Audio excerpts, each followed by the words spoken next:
Si on arrivait à récupérer la ville de Goma aujourd'hui, mais aussi la ville de Bukavu, même si à Bukavu, il n'y a pas encore de nomination de la part des rebelles, mais vous le savez, dans les jours passés, Corneille Nangaa et son troupe avaient procédé aux nominations à des administratifs au niveau des Goma, justement. Mais si aujourd'hui, le FARDC est arrivé à récupérer Goma, si Goma revenait sous les titres du gouvernement congolais, quel serait le sort des actes administratifs pris pendant cette invasion rwandaise au niveau des Goma? C'est une question qui mérite d'être posée. On en parle dans cette émission. On va aussi revenir sur ce qui se passe maintenant parce que beaucoup demandent la démission du président Tshisekedi au moment où d'autres parlent de négociations, de dialogue. Mais c'est quoi la bonne option aujourd'hui? Est-ce que c'est la démission du président ou bien il faudra qu'il y ait ces négociations, ces dialogues justement pour qu'on puisse avoir la paix dans cette partie orientale de notre pays, de la République démocratique du Congo, parce qu'il y a des citoyens innocents qui en subissent.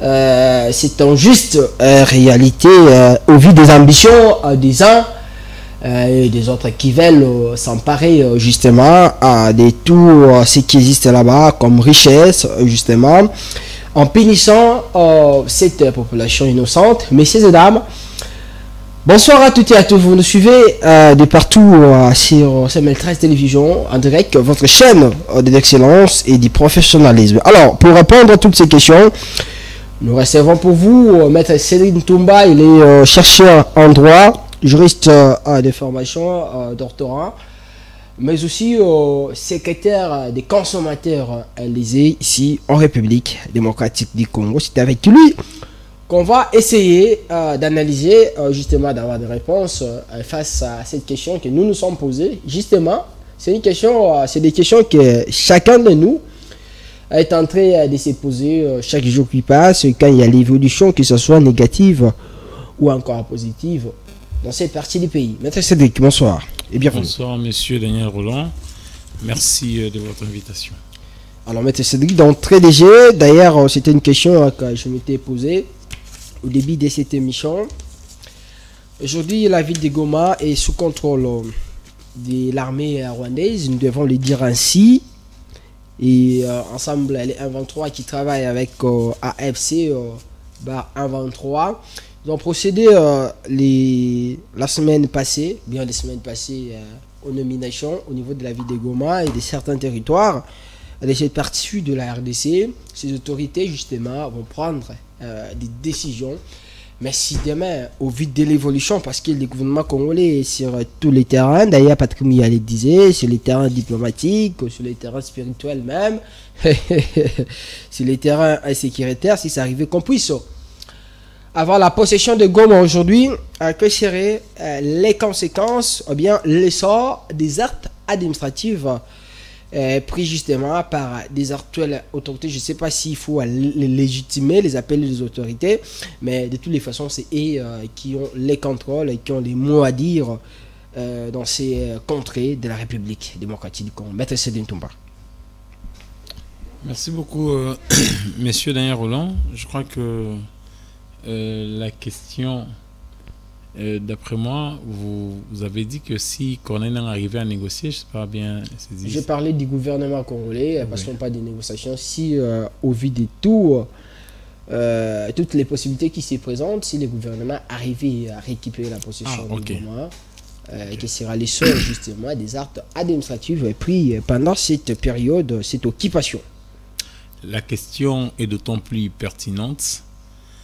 Pourquoi? Parce qu'elle touche non seulement à l'actualité de la guerre à l'est du pays, mais aussi elle est beaucoup plus sensible en ce sens que il y a des gens à l'est qui célèbrent le mariage, il y a des gens qui, en même temps, au-delà de la célébration du mariage, qui posent des actes juridiques, qui constatent des situations juridiques nées dans le pays et précisément dans la ville de Goma. puisque M. Daniel Roland, l'État congolais est responsable de tous les actes qu'il pose, en ce sens qu'il a l'obligation d'assurer la cohésion nationale, il a l'obligation de mettre tout à l'œuvre pour la solidarité nationale, il a l'obligation de protéger l'intégrité territoriale. Il faut se garder à l'esprit, il faut garder à l'esprit que le droit administratif en soi ne peut pas être confondu avec le fonctionnement politique d'un État. Même si les deux notions parfois paraissent congénitalement liées, en ce sens que dans un territoire donné, il y a des peuples. Et ces peuples doivent nécessairement vivre. Il y a des situations qui naissent dont l'État doit nécessairement prendre en compte. Et si l'État ne le fait pas, ou si l'État est dans l'incapacité de le faire, est-ce la population devra rester telle dans une situation d'ingérence? J'ai dit non. En même temps, M. Daniel Roland, la guerre qui semble actuellement nous mener dans une situation presque apocalyptique et exagérée de la prise des territoires de Goma, de l'est du pays en soi, cette guerre, elle touche à des vies humaines. Cette guerre a amené, bien entendu, l'État congolais à ne pas avoir le pouvoir de gérer quotidiennement le service public qui y sont. D'ailleurs, nous aurions bien appris qu'il y a le gouverneur, en tout cas ça au moins j'ai mis des réserves, mais j'ai vu des images, où le gouverneur a pris la poudre de scampette, le gouverneur de Sud Kivu, qui a pris la poudre de scampette sur des motos, parce que l'insécurité à l'est du pays est généralisée. Mais bien avant cela, lorsque Corneille et autres ont pris d'assaut la ville de Goma, ils ont procédé à des nominations. Mais ces nominations-là, M. Daniel Roland, quel serait le sort, bien entendu, des actes que poserait le bourgmestre nommé par Corneille Nangaa? Quel serait le sort des actes posés par des autorités, je dirais, administratives nommées par Corneille Nangaa? En fait, en réalité, il faut savoir, comme je l'ai dit tantôt, M. Daniel Roland, qu'il en va de la responsabilité de l'État de protéger l'intégrité territoriale. Mais lorsque l'État, les situations politiques font en sorte que l'État ou les forces de l'ordre ne soient plus à même de sécuriser la population, ou fait échapper un territoire ou plusieurs territoires ou villes au contrôle de la force des forces régulières, en réalité, M. Daniel Roland, la population qui y vit, le citoyen qui sont dans ces contrées-là, relève-t-il de quel régime? En principe, il faut savoir que le droit administratif en soi a posé le principe des actes posés par des fonctionnaires de fait basés sur des circonstances exceptionnelles. Si c'est parce que on savait que la pénurie peut arriver, la mort aussi, la guerre peut embraser tout un pays, mais au-delà de la guerre, il y a toujours des résidus, il y a toujours de citoyens qui existent. Mais ces citoyens, face au temps, ne peuvent pas retarder la naissance de certaines situations juridiques. En l'occurrence, il y a eu des enfants qui étaient enceintes. Que faire? Est-ce en réalité? Nous allons tomber sous les coups de... nous allons considérer que tous les actes posés par Nanga, où tous les actes posés par les autorités administratives, nommés par Nanga, comme c'était dans une situation de guerre, sont inconsidérés, est-ce que allions-nous dire que puisque, par exemple, un droit minier a été octroyé par les gouverneurs, par les ministres, ainsi de suite, provinciaux de la contrée, où le gouvernement, le pouvoir central n'en a pas les contrôles, ces actes-là sont-ils irréguliers? Non, j'ai dit non. Non, pourquoi, M. Daniel Roland, comme je viens de vous dire, qu'il faut savoir qu'il y a la théorie des fonctionnaires de fait basés sur l'apparence et des fonctionnaires de fait basés sur des circonstances exceptionnelles. Étant donné que dans ces contrées-là, Goma, avec d'autres territoires, Calais et autres, il y a le gouvernement régulier, quand je dis gouvernement régulier, c'est-à-dire les gouvernements résultant du pouvoir central avec tous les partages qu'on connaît. Ce gouvernement n'a plus le contrôle de cette contrée. En même temps, Nanga, par la guerre, prend la possession de certains territoires et de certaines villes. Et il procède à des nominations. Étant donné que la guerre est une circonstance exceptionnelle, les actes que posent ceux qui ont été nommés à cet effet par le belligérant, ce sont des actes, M. Daniel Roland, réguliers. Ah bon? Ces actes-là ne peuvent pas être annulés, même lorsque vous viendrez, les gouvernements en place viendraient à récupérer les contrôles de territoires acquis par les rebelles. Parce que la faute ne revient pas à la population qui était à la disposition, n'est-ce pas, du gouvernement pour tout acte de gestion et pour tout acte d'administration de la province, puisqu'il est aussi du devoir du gouvernement de protéger bien entendu l'intégrité territoriale de l'État, d'assurer la cohésion nationale, de mettre tout en œuvre pour éviter bien entendu qu'il y ait la guerre, l'insécurité généralisée systématique à l'est du pays. Et donc, Nanga, quand il procède à cette nomination, ces nominations-là, M. Daniel Roland, Nanga, pendant cette circonstance, quand il s'est dit, il a nommé telle personne comme gouverneur, telle autre comme telle autre, ainsi de suite, peu importe la source ou le fondement de pouvoir qu'ont les autorités administratives dans la province, les actes que ces derniers posent sont des actes absolument réguliers. Et l'État congolais ne saurait pas annuler ces actes. Je vous parle de ce qui doit être. Je sais que la politique, parfois, supplante les droits. La politique aussi, ça, c'est un autre secteur. Mais en réalité, le droit voudrait que ces actes-là soient réputés réguliers. Même quand, par exemple, Nanga a dit, vous avez entendu dire que comme on l'a arraché, c'est bien ici, c'est parcelles, lui aussi, il récupère toutes les parcelles, tous les biens des politiques qui travaillent avec les régimes en place, qui sont à Goma. Ce sont des actes quand même qu'il a posés pendant cette période d'occupation.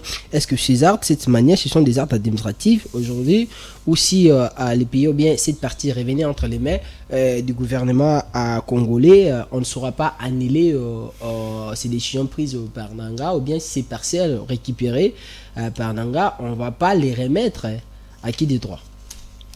En fait, en réalité, M. Daniel Roland, là, il s'agit plutôt de la vengeance privée. Et lorsque quelqu'un nous attaque, ou une bande d'ennemis nous attaque à l'est du pays, peu importe les revendications qu'ils mettent en jeu, revendications tendant par exemple à prétendre que il faut que M. Félix Tshisekedi puisse quitter les pouvoirs, il faut que M. Félix Tshisekedi ne parvienne pas d'assumer.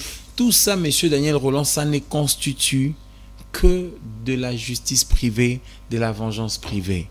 Pourquoi? Parce que lorsque je vous ai dit que les autorités nommées pendant la circonstance ou les circonstances de guerre à l'est du pays, ces autorités-là, lorsqu'ils posent leurs actes pour prendre en charge, n'est-ce pas, les situations qui sont nées à l'est du pays, je vous ai dit que ces autorités, les actes qu'ils posent sont des actes réputés réguliers. Et si ces autorités prenaient par exemple un arrêté pour attribuer ces parcelles à Nanga, ça veut dire même après, ça restera ainsi. Exactement, parce que au fait, le droit administratif, M. Daniel Rolland, est régi aussi par le système, par le principe de la continuité de l'État, n'est-ce pas? Et les actes administratifs sont régis par la légalité. La légalité en ce sens que les actes pris doivent être légaux. Mais le problème, c'est que au-delà de la légalité, c'est que nous pouvons être dans une situation de fait, M. Daniel Rolland, qui ne justifie pas en réalité que Nanga puisse prendre la possession de tel ou tel autre territoire parce qu'il fait injustement une guerre à l'est du pays. Mais le caractère injuste de la guerre résulte du fait de vouloir répondre, n'est-ce pas, ces revendications par la guerre. Et la guerre devient juste, comme on le sait bien, que lorsqu'on répond à une attaque, c'est-à-dire nous, la RDC, nous subissons une attaque par le Rwanda qui alimente des mouvements rebelles à l'est du pays. Maintenant, lorsque ces mouvements rebelles nous attaquent, ils sont constitués de Nanga et M23. Quand ils nous attaquent, nous devons faire quoi? Nous ne devons pas croiser les bras, nous devons aussi attaquer. Maintenant, dans ces actes injustes, dans cette agression et ces massacres odieux, il y a la possession de certains territoires. Il y a la nomination de certaines personnes comme des autorités administratives pouvant gérer certaines contrées. Je vous ai répondu en vous disant que lorsque la RDC viendrait à récupérer ces territoires, la RDC ne va pas annuler les actes. Parce qu'en réalité, M. Daniel Rolland, je vous donne un exemple simple. C'est que lorsque, par exemple, quelqu'un entre dans le bureau du bourgmestre, commence par prendre acte de la naissance d'un enfant, et il signe comme le bourgmestre, alors qu'il ne l'est pas, l'acte établi doit être régularisé, pris en charge par le pouvoir public. Et cet acte ne peut pas être annulé. Pourquoi? Parce que de la défaillance du système, de la défaillance des services publics, de la négligence et de l'imprudence, l'on ne saurait pas, n'est-ce pas, faire supporter la conséquence de la négligence de l'État sur l'agent qui a établi l'acte. Parce qu'il faut protéger la situation juridique née, il faut protéger aussi le citoyen congolais. C'est pourquoi l'on ne peut pas annuler, on ne peut que protéger. D'où vous verrez les bourgmestres peut-être prendre en charge la situation juridique née en protégeant cet acte-là pour les considérer tel quel. Et cet acte, lorsque vous l'attaquez en nullité devant le Conseil d'État pour prétendre que le monsieur n'avait pas compétence, on vous dira que cet acte ne peut pas être annulé. Pourquoi? Parce que c'est lui qui l'a établi, il était fonctionnaire de fait et sa qualité de fonctionnaire n'était basée que sur son apparence d'agir tel quel, même s'il n'avait pas la compétence. Mais ça veut dire quand les autorités prennent des décisions, elles prennent des décisions en vertu des articles. On vous signe un arrêté pour vous dire en vertu des articles tel de la loi telle ou bien de la Constitution. Exactement. Mais on imagine quand les rebelles occupent cette partie, il n'y a plus la Constitution de la RDC qui est en vigueur, qui est respectée. Il n'y a plus de loi en vertu de quoi ces gouverneurs doivent prendre des décisions. Et puis ces décisions peuvent rester même quand la ville revenait entre les mains du gouvernement congolais. On va respecter et puis il n'y aura pas moyen d'annuler ces décisions. Au fait, M. Daniel Rolland, comme je vous ai dit, dans une circonstance normale, il est évident que l'on recourt à des textes légaux pour fonder son droit d'agir. Ah bon? Mais parce que nous sommes... Ça veut dire que ces autorités nommées par Ananga, elles peuvent faire recours aux mêmes lois que la RDC utilise et qui sont en vigueur pour prendre des décisions sans problème. Non, je vous disais ceci, que dans une circonstance normale, une circonstance où il n'y a pas de guerre, vous ne subissez aucune attaque. Vous prenez comme fondement, n'est-ce pas, de certains actes administratifs, la loi, la constitution, ainsi de suite. Là, vous ne pouvez pas inférer ce que vous faites dans une situation normale à la situation de guerre. La guerre est une circonstance exceptionnelle. Alors, aux circonstances exceptionnelles, exactement, aux circonstances exceptionnelles, le fondement est aussi exceptionnel, circonstanciel. Donc, vous comprenez, M. Daniel Rolland, que les autorités qui ont pris des décisions, qui posent des actes à l'est du pays, pendant cette circonstance exceptionnelle, M. Daniel Rolland, sont des autorités administratives, n'est-ce pas, basées sur les circonstances exceptionnelles. Et les actes qu'ils posent ne sont pas annulables. Seulement, à la question de savoir si Corneille Nangaa a dit, vous m'avez dit que Corneille Nangaa aurait pu dire que il va récupérer les biens de tous les policiers parce que lui aussi, on l'a arraché ses biens. Je vous ai répondu qu'il s'agirait bel et bien d'une vengeance privée. Parce que la privation de la propriété ou des propriétés de Corneille Nangaa ne remonte pas d'une décision politique, mais d'une décision judiciaire. Donc, je crois d'ailleurs, M. Daniel Rolland, que si aujourd'hui Corneille Nangaa arrivait à négocier, voyez-vous, avec le pouvoir en place, cette négociation peut aboutir, n'est-ce pas, à des choses. Non seulement à la consolidation de certains acquis, n'est-ce pas, de cette circonstance exceptionnelle, mais aussi ça peut aboutir à la prise ou à l'élaboration, à la publication d'une loi d'amnistie. Et la loi d'amnistie, voyez-vous, M. Daniel Rolland, c'est une loi qui instaure le pardon sur les actes odieux commis. La loi d'amnistie, lorsqu'elle est prise sur des crimes commis à l'est du pays, en réalité, je vous l'ai dit dans des termes simples, que l'amnistie neutralise le caractère criminel de l'acte posé. Même la peine de mort. Si, j'ai bien dit, quand on parle de la loi, quand on dit qu'on veut amnistier, n'est-ce pas, quelqu'un, ça veut dire qu'on amnistie le fait que le monsieur a commis. On dit qu'on à telle et telle autre période, il avait commis des exactions telles et que à partir du moment où cette loi est prise, la loi vient neutraliser, paralyser le caractère infractionnel des actes criminels commis. Alors, à partir du moment où les actes seront réputés par la loi d'amnistie, n'est-ce pas, non infractionnels, Corneille Nangaa ne saurait plus être poursuivi. Maintenant, la question, quel serait peut-être le sort de la loi d'amnistie sur les biens des Nangaa? Déjà, il faut savoir que l'amnistie, M. Daniel Rolland, peut neutraliser les infractions commises ou bien le crime commis à l'est du pays, mais l'amnistie ne neutralise pas, n'efface pas, n'est-ce pas, les réparations civiles. Ça veut dire le criminel reste responsable de la réparation de tous les dommages résultant de crimes commis. S'il faut qu'il paye des amendes, il doit les payer. C'est-à-dire, s'il faut qu'il paye les dommages à intérêt, il doit le payer. Pourquoi? Parce que dès lors qu'on vous amnistie, vous ne pouvez plus être poursuivi pour le fait commis. Mais d'un point de vue civil, vous devriez répondre, M. Daniel Rolland. C'est dans notre pays, ça s'est fait. Il y a beaucoup de gens qui étaient amnistiés ici, mais après, on ne sait pas, est-ce qu'ils avaient payé ces dommages, les intérêts causés? En fait, en réalité, c'est par des négociations, par des conciliabules, qu'on aboutit certainement à des histoires comme ça. Lorsque le gouvernement veut mettre en place un système de cohésion nationale, entendons-nous ainsi de suite, il faut négocier. Mais on négocie à quelle fin, M. Daniel Rolland?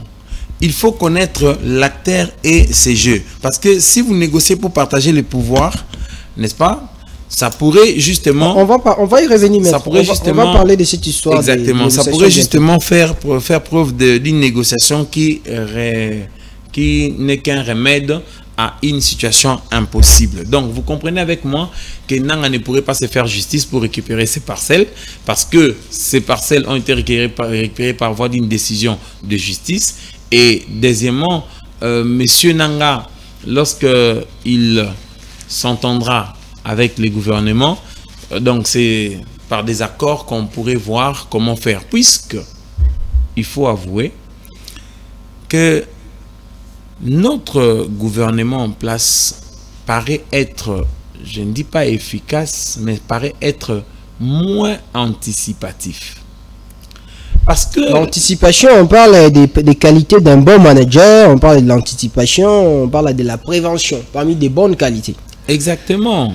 Parce que dès lors que Monsieur le Président de la République avait pris pouvoir, il n'ignorait pas que l'Est du pays n'est constitué qu'un océan de sang par les passés.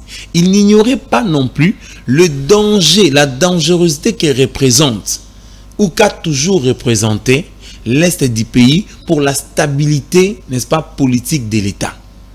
À partir du moment où Mzee Laurent Désiré Kabila, il a fait ses accords ainsi de suite, on a vu comment il est parti, il a exhalé les derniers soupirs, toujours au travers de l'Est du pays, par des Rwandais. Le président aurait pu, dès son premier mandat, au lieu de déboulonner le système, je vais déboulonner Kabila et autres, il aurait pu se concentrer sur le déboulonnement du système en soi, pour qu'il ne retombe pas lui-même sur le reproche qu'il adressait au système à déboulonner. Et puis, il se serait beaucoup plus concentré sur la sécurité à l'est du pays, parce qu'il n'avait tant cessé de clamer sur le fait qu'on soit beaucoup plus fort que le Rwanda, en prétendant que le Rwanda est un petit pays. Mais vous savez, M. Daniel Roland, être petit est une chose, mais vous pouvez être petit, mais vous êtes grand dans des stratégies à mettre en place. Sur le plan organisationnel. Parce que je ne peux pas comprendre que Nanga, comme un bout de baguette magique, Nanga récupère Goma. Et après, on entend que c'est les gouverneurs des militaires, les gouverneurs du site Kivu qui prend la poudre d'escampette. Et puis ainsi de suite. Je me dis, il y a un problème. Les gens parlent même aujourd'hui de la facilité, parce que quand on vous dit qu'en tout moment, il y a retrait stratégique, retrait stratégique, retrait stratégique, les gens se posent la question, qui commande là-bas, retrait stratégique par rapport à quoi, que les choses se passent rapidement comme ça avec beaucoup de facilité. Tout part, monsieur Daniel Roland, de la qualité des personnes, de la qualité des acteurs que vous mettez pour assurer la sécurité dans l'est de notre pays. Parce que lorsque vous mettez des gens à nationalité douteuse, vous mettez telle personne qui fut par exemple général, qui fut membre du M23, mais qui s'était peut-être reconverti, et puis à un moment donné, vous le mettez général au FRDC, au lieu de l'envoyer même général au Kassa et autres, vous l'envoyez général à l'est du pays, là où il y a tant de susceptibilités. Donc vous comprenez que il y a plusieurs éléments sur lesquels le président doit nécessairement y revenir, faire une belle analyse pour déterminer les modalités des remèdes à la guerre de l'Est. Dans ces cas, c'est qu'ils pensent aujourd'hui, quand on fait les remaniements au niveau de l'armée, il fallait enlever à cette histoire-là d'originaire. Il faut commencer à nommer les non-originaires au niveau des provinces. Par exemple, quelqu'un qui est du Nord Kivu, vous l'envoyez quand même au niveau du Kasaï, parce que s'il reste trop dans son milieu, il risque souvent de déposer des actes qui seront maléfiques, et puis les pays vont regretter. Exactement. Monsieur Daniel Roland, au fait, c'est comme je venais de le dire. Lorsque vous nommez comme général de personnes qui recherchaient à l'origine à infiltrer notre armée, et lorsque vous les désignez comme tels, ils intègrent l'armée, mais est-ce que vous les saisissez moralement? Parce que physiquement, vous pouvez voir une personne d'apparence qui se dit être général des forces armées de la République du Congo, mais le fond est tout autre. Tout son esprit, c'est avec le M23. Comment est-ce que vous arrivez à mesurer les degrés d'infiltration de ces gens? Comment est-ce que vous arrivez à surveiller ces gens? Parce que lorsqu'on apprend que l'aéroport de Bukavu, par exemple, est tombé, c'est pas tombé parce que Nangaï est entré, mais c'est tombé parce qu'il y a un général qui était les nôtres, qui était là-bas, même qui travaille avec les M23. Malheureusement, qui a décidé de se rebeller contre la République. Donc, vous comprenez qu'il y a la question sur le choix d'acteurs. Cela laisse insinuer que le président n'a pas une bonne maîtrise de notre armée. Parce que lorsqu'il y a confusion sur la personnalité des acteurs à désigner, le président ne peut pas être aussi partout. Après tout, on n'a pas aussi à le lui reprocher. Mais néanmoins, étant donné qu'il est le représentant de la nation, étant donné qu'il est le commandant suprême, le garant de la nation, forces armées, il doit en avoir la parfaite maîtrise. Et là, c'est le peuple qui en pâtit. C'est d'ailleurs ce que beaucoup de personnes reprochent au président aujourd'hui. On dit que le président Tshisekedi de pouvoir, c'est 6 ans. C'est à chaque fois qu'il change des conseillers en matière de sécurité et ils mettent une nombre de gens qui n'ont pas vraisemblablement à la maîtrise en matière de sécurité. Par exemple, les derniers qui venaient de nommer le professeur Eberande Kolongele, qui est un professeur des droits fonciers, mais aujourd'hui qui devient conseiller du président, alors qu'il y a des gens qui ont quand même de la maîtrise dans ces pays que le président devrait utiliser en ce moment pour avoir des conseils, pour avoir des orientations, question de bien faire la guerre. Exactement, M. Daniel Roland. Dans la recherche de la paix et de la cohésion nationale, voire de la sécurité, n'est-ce pas, à assumer dans un pays, tout part d'abord du choix des acteurs. Parce que dans un pays en conflit, il y a le choix des acteurs à faire. Parce que si vous ne parvenez pas à bien agir, selon que vous êtes un pays en conflit ou post-conflit, vous ne résolverez pas le problème. Donc, le problème passe aussi par 2 acteurs. Je ne voudrais pas ici trop reprocher les présidents sur la nomination du professeur Essambo. Parce que Essambo, encore Eberand. Essambo, je mets encore de réserve parce que Essambo, sa désignation pouvait me faire croire que c'était une personne désignée à bon escient. Pourquoi? Parce que lui, il fut, à l'époque, le DIRCAB du ministre de l'Intérieur. Vous voyez? Donc, le ministre de l'Intérieur, ça touche déjà sur la sécurité de la nation. Donc, facilement, il pouvait aussi être conseiller en matière de sécurité du président de la République. Peut-être sur la qualité de la personne Ebéran, je ne sais pas sur quel fondement le président a reposé son choix, n'est-ce pas, à nommer Ebéran Kolongele comme conseiller en charge de sécurité. Est-ce que ça part de l'intimité? L'intimité, c'est un élément beaucoup plus sentimental, M. Daniel Roland. L'intimité est un élément absolument subjectif. Il y a la compétence normalement, la compétence doit beaucoup plus primer sur l'intimité, les relations que vous partagez qu'il partage avec les présidents de la République. Peut-être que M. Ebéran, dont nous redoutons peut-être les compétences en matière de sécurité, il a pu faire certaines formations dans le excusez-moi, dans le domaine de sécurité que nous ignorons. Peut-être ça peut être aussi le cas parce que M. Ebéran Kolongele ne va pas suivre certaines formations en sécurité en Europe et ailleurs et venir commencer à les publier, râler à la télévision que je fais tel format tel autre. Plusieurs personnes qui se forment d'ailleurs dans certains domaines, qui vont s'inscrire à Chest, qui vont s'inscrire ailleurs dans tel ou tel autre domaine, c'est peut-être par un coup de baguette magique qu'on le découvre. Mais à l'origine, on ne savait pas. Par exemple, je vous donne cet exemple. On voit dans plusieurs pays où on arrive à nommer des anciens militaires comme le ministre de la Défense. Ce n'est pas ce qui est le cas chez nous. Chez nous, on donne des civils. Je vous donne plusieurs mêmes connotations à notre ministre de la Défense. J'ai entendu, on a dit qu'il serait un infirmier, c'est un civil, tout ça. Alors que quand même militaire, un ancien militaire, à les commandes, c'est toujours différent avec un civil, quel que soit à son niveau d'intelligence ou bien de l'expertise sur le terrain. Les réalités sont toujours différentes. Si, ça vous avez raison. C'est pourquoi nous avons dit que la compétence doit primer, n'est-ce pas, le sentiment, les intimités subjectives et autres. Donc, vous comprenez, M. Daniel Rolland, que la personne, pendant un État en guerre, doit reposer la réflexion sur le choix des acteurs à désigner pour, n'est-ce pas, coaliser les idées, mettre les idées ensemble, déterminer les modalités, n'est-ce pas, de combat contre l'ennemi. Sinon, vous désignerez des acteurs non appropriés, le résultat serait aussi bidon. Donc, vous auriez donc compris que le président de la République doit fixer sa politique sur la nature de la situation actuelle. C'est-à-dire c'est une situation d'un État en guerre. On n'est pas un État dans une situation normale. Donc, il faut beaucoup plus s'établir sur les analyses proactives. Les gouvernements, d'ailleurs, M. Daniel Rolland, doit être un gouvernement anticipatif sur les actions à prendre d'un point de vue économique, parce que toute guerre a toujours des retombées économiques. M. Daniel Rolland, au-delà de cela, il faut savoir que la cohésion nationale passe toujours par la recherche de la paix.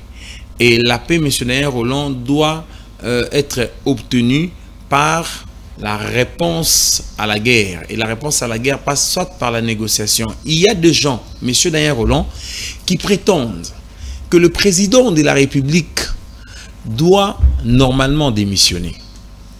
Oui, c'est d'ailleurs cette question qu'on voulait aborder. Mais ceux qui pensent aujourd'hui qu'il faut négocier, certains par exemple pensent que la solution viendra toujours de la démission du président, parce que c'est lui qui est le problème, il doit partir pour laisser les pays entre les mains d'une personne.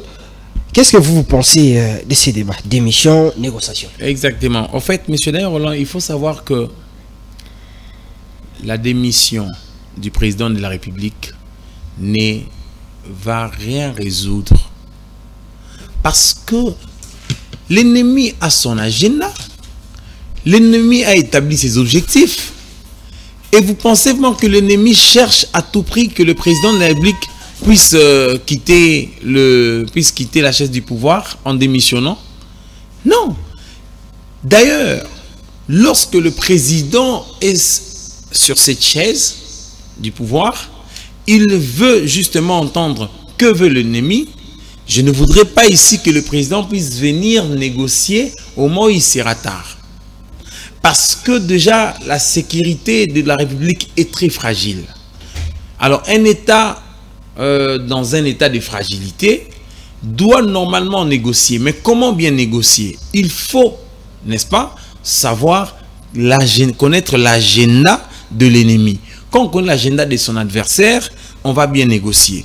Mais si la reconstruction nationale, la recherche de la paix, la cohésion nationale, la solidarité, autres, la justice doit passer par exemple par de négociations apparentes, rassurez-vous que Nanga sera amnistié, le M23 seront amnistiés, ils vont intégrer les gouvernements, partage du pouvoir et autres, mais le partage du pouvoir, c'est un motif beaucoup plus léger dans la résolution des conflits armés. Au risque même d'envoyer, de dire aux gens, bon, moi, quand on ne nomme pas, j'ai pas à faire la rébellion, comme ça après, on va... Exactement, exactement. C'est-à-dire, ça risque de constituer une jurisprudence où quelqu'un se dira, bon, écoutez, lorsque à chaque seconde d'insuffisance, n'est-ce pas? À chaque seconde où l'on estime que l'on n'est pas satisfait, nous devons nous retourner contre les intérêts de la République en constituant des mouvements rebelles. Vous voyez ce que ça fait, M. Daniel Rolland. Donc, négocier n'est pas nécessairement une solution. Excusez-moi, démissionner n'est pas nécessairement une solution. Peut-être qu'il en serait la moitié des solutions, mais une solution moins durable. Oui, une solution moins durable, M. Daniel Rolland. Et une solution qui pourrait peut-être nous faire tomber nous faire retomber dans une situation, dans la situation de 1990, voyez-vous, en 2001. Mais négocier avec qui? le gouvernement doit négocier avec les rebelles parce que depuis longtemps, le président Tshisekedi a toujours refusé de négocier avec les rebelles parce que lui, il pense qu'il faut négocier avec le Rwanda directement, même si toutes ces organisations régionales, sous-régionales, que ce soit internationales, continuent d'obliger à la RDC de négocier. Vous avez suivi même le communiqué du président angolais qui était les facilitateurs. Vous l'avez dit, quand il a démissionné, il était clair, il a donné l'exemple de l'Angola à l'époque, où dit au président Tshisekedi, même à l'Angola à l'époque, l'Angola négociait même avec ses ennemis au nom de la paix. Mais posons-nous la question, pourquoi, après multiples négociations, il y a de mouvements qui se fomentent à l'est du pays, qui se donnent d'autres colorations, mais qui viennent toujours avec le même mode opératoire? Peut-être que le nom a changé, mais c'est toujours le même acteur. Donc vous comprenez avec moi que la négociation, négocier pour maintenir la paix en intégrant les autres partis au pouvoir, c'est remédier l'impossible par l'impossible. Mais monsieur Daniel Roland, on négocie pour une paix durable. On négocie pour la reconstruction de la nation, pour la cohésion nationale. On négocie pour la paix, la sécurité, pour maintenir la justice, pour essayer d'estomper toute la frustration, n'est-ce pas, qu'accuse la population. Pourquoi ceux qui habitent, en fait, c'est je dirais, c'est du Bas-Congo, c'est du Congo central, c'est du Bandundu et autres, n'expriment pas leur ras-le-bol par des mouvements rebelles? Pourquoi il y a toujours l'est de notre pays qui pose problème? Et lorsque vous intégrez, ces gens-là ont un objectif. Écoutez, monsieur Roland, à chaque fois que vous intégrez les forces armées, le mouvement rebelle dans le gouvernement pour partager le pouvoir, rassurez-vous aussi que vous fragilisez davantage notre armée. Mais la question de base, c'est qu'entre la fragilisation de l'armée et la sauvegarde de la vie de la population, qu'est-ce qui vaut? En réalité, nous savons, monsieur Roland, c'est la sauvegarde de la vie de la population. Mais ce dont on a besoin, c'est que l'État congolais doit nécessairement mettre en place de mécanismes efficaces pour protéger son intégrité territoriale. Parce que, à l'image de ce que l'on voit, j'avoue à suffisance de conviction que nous avons une armée fortement fragile. Une armée fragile. La fragilité de notre armée ne remonte pas sur les instruments ou bien les équipements militaires que nous manquons. Non. La fragilité de notre armée part d'abord des acteurs au sein de l'armée. Lorsque nous sommes un État profondément infiltré par des étrangers et autres, et à identité douteuse, rassurez-vous que le président, tout ce qu'il dira ne serait que l'heure. Donc, vous auriez donc compris, monsieur Daniel Roland, que nous devons prendre des mécanismes sérieux, nous devons mettre en place des mécanismes sérieux pour bien négocier avec l'ennemi. Sinon, on négociera pour donner le pouvoir aux autres. Dites-moi, vous pouvez donner les pouvoirs à Nanga. Je comprends bien le président de la République. Je comprends aussi son souhait lorsqu'il dit qu'il n'a qu'à négocier avec Kagame. Si, parce qu'il y a aussi des moments où le président dit que je ne me mettrai jamais autour d'une table avec Kagame et que Kagame, c'est un pantin, ainsi de suite. Vous savez tous les mots qu'il utilise pour clasher sur lui, certes. Mais le plus grand problème, c'est que le président de la République doit se dépasser et doit arriver au moment de ne pas négocier en temps de faiblesse parce que la RDC est encore récupérable. D'ailleurs, si le président de la République tenait parole pour dire à tous les habitants de Goma de quitter afin que l'on fasse guerre, parce que ce que l'on craint, c'est le meurtre, n'est-ce pas, de la population civile. C'est cela le problème. Parce que la guerre que l'on va faire contre eux, ce serait une guerre juste puisque la nôtre viendra en réponse ou viendrait en réponse à la leur. En réponse d'une attaque injuste. Mais Si le président de la République dit qu'il puisse quitter et autres, il quitte. Ne ferions-nous pas la guerre contre l'Est du pays, contre les ennemis à Goma? Ne pourront-ils pas fuir? Parce que de déplacement à l'étranger, de négociations avec le pouvoir, les autres pays, je ne dis pas de l'arme, mais néanmoins de discours face à la communauté, devant la communauté internationale, M. Daniel Rolland, ces discours ne nous paraissent que vaines et parfois infructueuses, justement, puisque les gens auprès de qui nous partons annoncer ces discours pour qu'ils viennent nous aider, ils ne les font pas. C'est comme si d'ailleurs la diplomatie du Rwanda dépassait de loin la nôtre. Le silence de la communauté internationale face au massacre de l'Est du pays, depuis la nuit des temps, combien nous râlerons sur M. Daniel Rolland? C'est un silence coupable. Coupable, mais néanmoins que faire? Donc vous comprenez avec moi que l'impunité, n'est-ce pas, à l'Est du pays pour toutes ces actions-là, doit pousser le président de la République de comprendre que la négociation est l'arme la plus efficace que les armes qu'on utilise pour l'Est du pays, et l'arme aussi la plus efficace contre la communauté internationale, les silences de la communauté internationale. Ce serait mieux, j'ai fini la parole d'ailleurs, ce serait mieux que le président puisse négocier, mais savoir négocier et situer aussi l'objet de la négociation. Ma dernière question pour conclure avec l'émission, puisque vous optez pour la négociation, dans ces cas, vous ne condamnez pas les démarches des évêques qui, ces derniers temps, partent un peu partout justement. Ils sont allés voir Nanga, ils sont allés voir Kagame, aujourd'hui ils sont en Belgique pour voir certains opposants, justement avec pour finalité qu'on puisse savoir qu'est-ce qui se passe et puis dans les buts de négocier. Mais aussi vous réagissez aujourd'hui, on acquise le Rwanda, mais vous avez suivi les présidents Tshisekedi une fois encore. Lui qui était du côté de Berlin, où il a pris part dans cette réunion purement sécuritaire, quand le président Tshisekedi continue à condamner, à citer les noms de l'ancien président Joseph Kabila, au moment où le président Tshisekedi lui-même cite le nom du Rwanda, de Kagame. Est-ce que le fait de citer le nom de Kabila, ça peut dire que ces conflits n'ont rien à voir avec le Rwanda, mais plutôt c'est un conflit entre Congolais?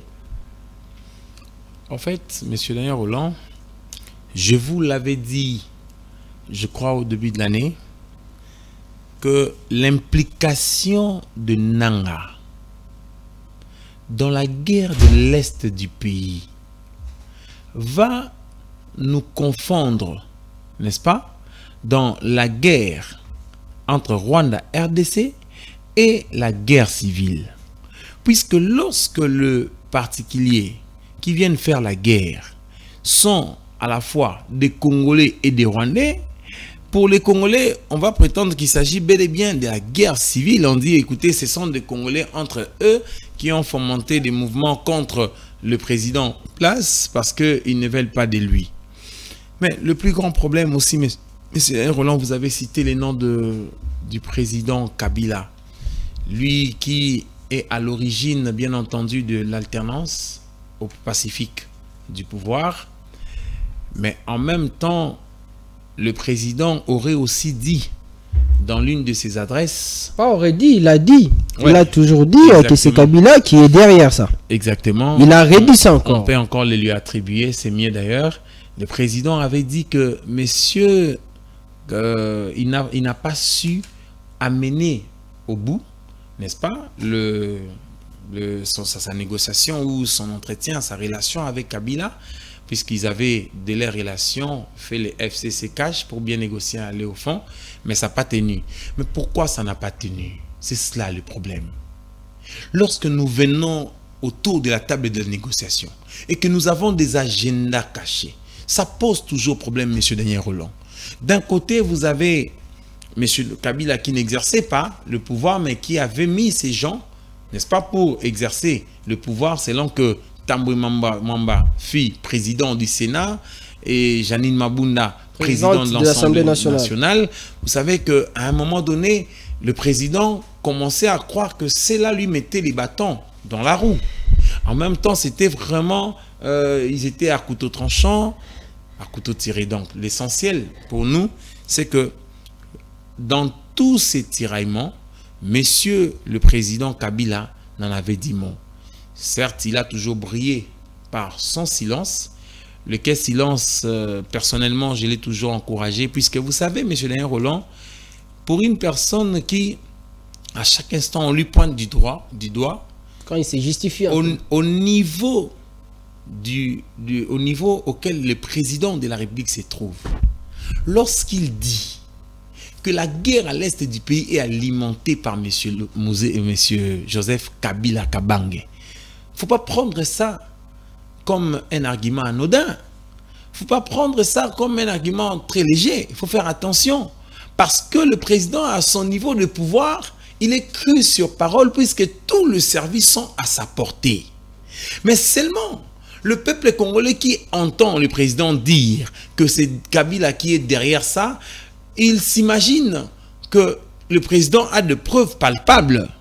Mais jusqu'alors, depuis le début du mandat, depuis les tiraillements jusqu'à aujourd'hui où le nom de Kabila a été cité, en aucun cas, au-delà même de la pensée de poursuite, en aucun cas, on a exhibé un seul élément qui a présenté qui présente l'implication active de monsieur Kabila dans la guerre de l'Est du pays. Je ne prends pas directement sa défense, mais je voudrais justement dire, M. Laurent, que ce qui n'est pas prouvé n'existe pas. Lorsqu'on dit que Kabila fait ci, Kabila fait cela, jusqu'alors, le monsieur ne garde que silence. Jusqu'alors, on a dit il était sorti du pays, on ne sait pas comment, il est sorti par quelle route, on ne connaissait pas, ainsi de suite. Le monsieur ne garde que silence. Les tigres ne proclament pas sa tigritude, dit-on. Il saute et dévore sa proie. Le président, s'il estime qu'il a des éléments palpables objectifs qui accablent monsieur Joseph Kabila, il l'aurait, n'est-ce pas, normalement attrait en justice. Il est le président de la République, il est le garant de la nation. Attention, c'est lui qui dit que Kabila est impliqué, garant de la nation. Il est le magistrat suprême. C'est-à-dire, il peut seulement intimer l'ordre, ainsi de suite. Mais pourquoi il ne le fait pas?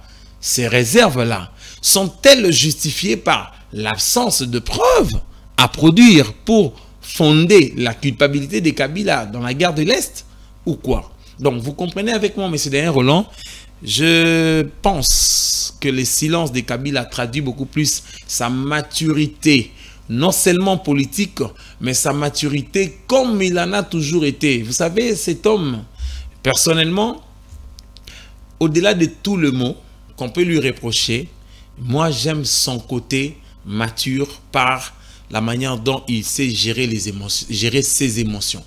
D'ailleurs, depuis bien longtemps, vous auriez bien vu des gens, Péperdé, autres, et lui-même en parler, mais il n'a dit mot. Donc, je pense que le président aurait fait œuvre utile de chercher la paix plutôt que de jeter de l'huile sur le feu. Et ça attiserait encore des choses qu'on réprouve davantage. Donc, je crois à suffisance de conviction que Corneille Nangaa, il est congolais, il n'a pas été expatrié ou bien on n'a pas fait de lui un individu sans patrie, un apatride, non. C'est un Congolais. L'essentiel pour nous, c'est que la guerre en finisse. La guerre profite à qui, monsieur Daniel Rolland?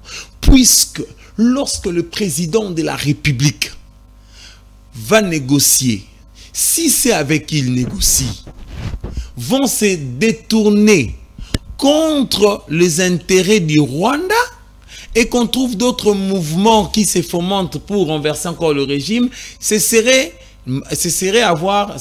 s'interpréterait en une mauvaise négociation. C'est ainsi que le président de la République, il tient compte parfois du système du jeu. Il s'est dit, écoutez, le Nanga et autres qu'on voit ne sont que des acteurs d'apparence, Mais le fond, c'est peut-être le Rwanda qui est à la base. Mais comment négocier avec les Rwandais? Que veut le Rwanda? Puisque depuis la nuit des temps, M. Daniel Rolland, le pays ne cherche qu'à reconquérir les territoires des autres. Je ne suis pas ici, peut-être je n'ai pas le temps de vous parler de plusieurs guerres et conquêtes, reconquêtes même de territoires que les Roms antiques avaient acquis. Voyez-vous? Mais pourquoi? C'était parce que l'État qui se veut être plus fort, n'est-ce pas, ou qui se prend pour le plus fort, lui il cherche à dominer les autres. Le Rwanda ne va-t-il pas cesser d'assumer son hégémonie sur la RDC, M. Daniel Rolland, tant que la RDC ne prendra pas ses armes en main? Nous devrions être forts en armes. Le président a fait 6 ans, n'est-ce pas? On tend vers 7 ans, M. Daniel Rolland. Pendant ces 6 ans-là, dites-moi, nous n'aurions pas pu renforcer l'Est du pays par des armes. Nous n'aurions pas pu, pendant les 6 ans, déboulonner l'armée de ce qu'on dit ici, de l'infiltration. De l'infiltration. On n'aurait pas pu commencer à bien payer nos militaires pour les motiver. La question, oui exactement, la question du paye des militaires tient aussi compte. J'en tiens aussi compte.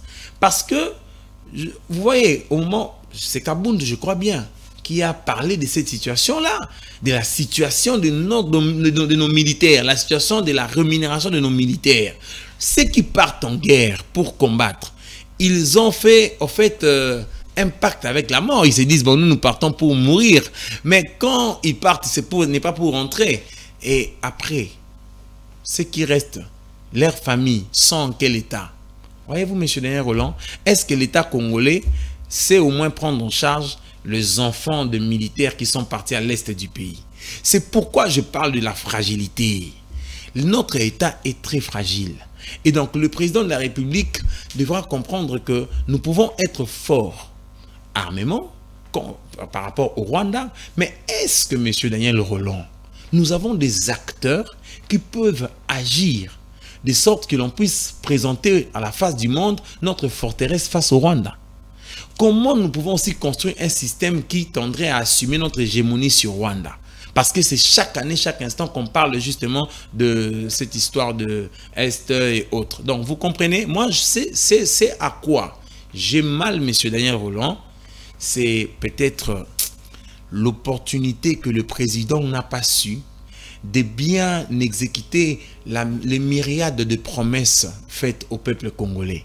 Et s'il ne les a pas exécutées, c'est justement parce que il y a toujours des crocs en jambes, c'est toujours l'autre qui est responsable de telle autre chose.